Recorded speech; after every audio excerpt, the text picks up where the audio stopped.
বলা হয় যে যে ভালো, যে সৎ পথে চলে তার সব কিছুই নাকি ভালো হয়। কিন্তু বর্তমান পরিস্থিতিতে এই কথাটা মনে হয় সামঞ্জস্যপূর্ণ নয়।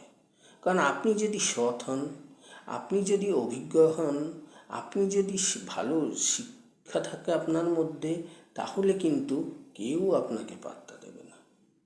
কারণ এখনকার সমাজে সেই সব থেকে বেশি শিক্ষিত, সেই সব থেকে বেশি উচ্চ শ্রেণীর, যার কাছে মূল্য আছে, মানে মূল্য মানে সেই মূল্যবোধ নয়, মানে অর্থ আছে, টাকা আছে।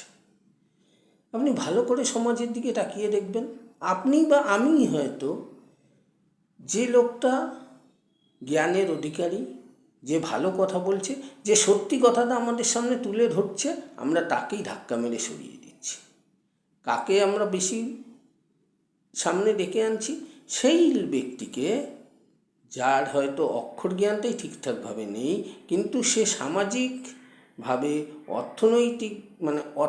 সামাজিকভাবে তো পরে বিষয়, অর্থনৈতিকভাবে খুব স্বাবলম্বী, তার কাছে অর্থ রয়েছে, তার কাছে কিছু সম্পদ রয়েছে, সেইটা দেখে আমরা তাকে আমাদের কাছে টেনে নিচ্ছি।